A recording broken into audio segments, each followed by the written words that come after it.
Hello ವಿದ್ಯಾರ್ಥಿಗಳೇ, ನಮಸ್ಕಾರ. Second PUC ವಿದ್ಯಾರ್ಥಿಗಳ ಮೊದಲ ಪರೀಕ್ಷೆ ನಾಳೆ ಇದೆ, ಕನ್ನಡ ಸಬ್ಜೆಕ್ಟ್. ಸೊ ಅದಕ್ಕೋಸ್ಕರ ಪರೀಕ್ಷೆಗೆ ಹೋಗುವ ಮುನ್ನ ಈ ಒಂದು ವಿಡಿಯೋವನ್ನು ಮಾತ್ರ ತಪ್ಪದೇ ನೋಡಿಕೊಂಡು ಹೋಗಿ. ಯಾಕಂತ ಅಂದರೆ 4 ಅಂಕದ ಪ್ರಶ್ನೆಗಳು, 40 ಪ್ರಶ್ನೆಗಳು. ಸೊ 4 ಅಂಕದ ಪ್ರಶ್ನೆಗಳು, 40 ಪ್ರಶ್ನೆಗಳನ್ನು ನಾನು ಇಲ್ಲಿ ಇವತ್ತಿನ ಈ ವಿಡಿಯೋದಲ್ಲಿ ತಿಳಿಸ್ತಾ ಇದ್ದೀನಿ. 40 ಪ್ರಶ್ನೆಗಳಲ್ಲಿ ನಿಮ್ಮ 4 ಅಂಕದ ಪ್ರಶ್ನೆಗಳು ಅಡಗಿ ಕೂತಿವೆ. ಅದಕ್ಕೋಸ್ಕರ ನಾಳೆ ಪರೀಕ್ಷೆಗೂ ಹೋಗುವ ಮುನ್ನ ನೀವು ಈ ಒಂದು ವಿಡಿಯೋವನ್ನು ಇವತ್ತೇ ನೋಡಿಕೊಂಡು ಹೋಗಿ, ಇಲ್ಲ ಅಂದರೆ ನಿಮಗೆ ಗಿಲ್ಟಿ ಫೀಲ್ ಕಾಡುತ್ತದೆ. ಸೊ ಬನ್ನಿ, ಯಾವ ಪರೀಕ್ಷೆಗಳನ್ನು ಯಾವ ಪ್ರಶ್ನೆಗಳನ್ನು ನಾಳಿನ ಪರೀಕ್ಷೆಯಲ್ಲಿ ನಮಗೆ ಕೇಳಬಹುದು ಅನ್ನುವುದನ್ನು ನೋಡೋಣ. ಇವು ನೋಡಿ ಮಕ್ಕಳೇ, ನಾನು ಇವತ್ತಿನ ಈ ವಿಡಿಯೋದಲ್ಲಿ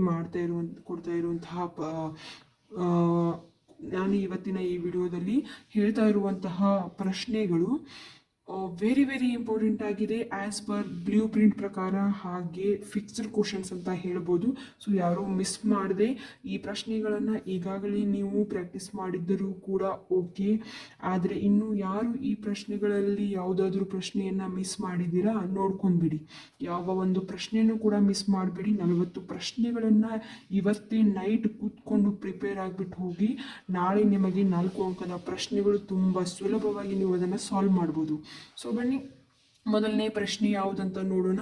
ರಾವಣನು ಬಹುರೂಪಿಣಿಯ ವಿದ್ಯೆಯನ್ನು ಒಲಿಸಿಕೊಂಡ ಸಂದರ್ಭವನ್ನು ವಿವರಿಸಿ.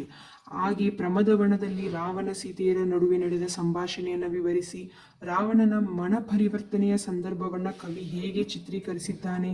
4ನೆಯ ಪ್ರಶ್ನೆ, ರಾವಣನಲ್ಲಿ ಕಂಡುಬರುವ ಪಶ್ಚಾತ್ತಾಪವನ್ನು ಕವಿ ಹೇಗೆ ನಿರೂಪಿಸಿದ್ದಾನೆ. 5ನೇ ಪ್ರಶ್ನೆ, ಬಸವಣ್ಣನವರ ಪ್ರಕಾರ ನೈಜ ಭಕ್ತಿಯ ಲಕ್ಷಣಗಳಾವುವು ವಿವರಿಸಿ.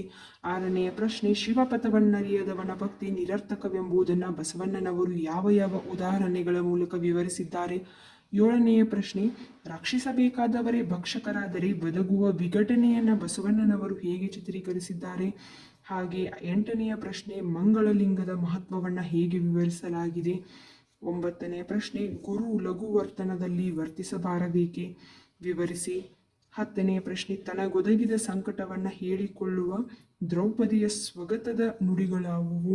11ನೇ ಪ್ರಶ್ನೆ, ತನಗಾದ ಅವಮಾನವನ್ನು ದ್ರೌಪದಿ ಭೀಮನಿಗೆ ಹೇಳಿಕೊಂಡ ಬಗೆಯನ್ನು ವಿವರಿಸಿ.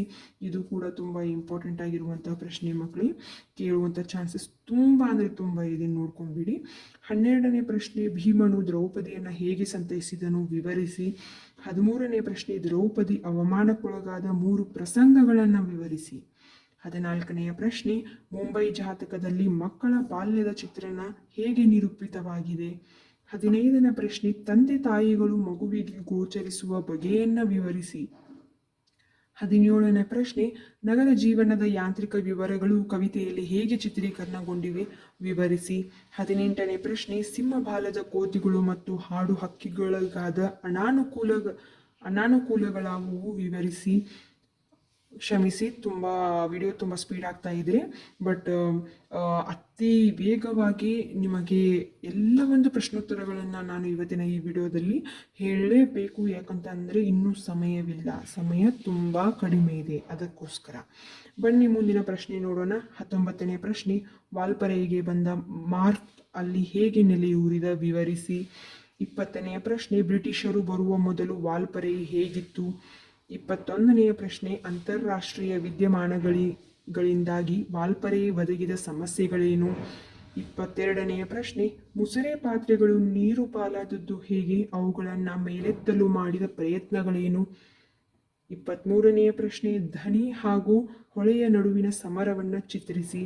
24ನೆಯ ಪ್ರಶ್ನೆ, ಚಿನ್ನಮ್ಮ ಬೆಳ್ಳಿ ಲೋಟವನ್ನು ಮತ್ತೆ ಹೊಳೆಗೆ ಎಸೆಯಲು ಕಾರಣವೇನು. ನೋಡಿ, 25ನೇ ಪ್ರಶ್ನೆ. ಇಲ್ಲಿಂದ ಮಕ್ಕಳೇ ನಿಮಗೆ ಇವೆಲ್ಲವೂ ಕೂಡ ಕೃಷ್ಣೇಗೌಡನ ಆನೆ ಎಂಬ ದೀರ್ಘ ಗದ್ಯದಿಂದ ಆರಿಸಿಕೊಳ್ಳಲಾದಂತಹ ಪ್ರಶ್ನೆಗಳು.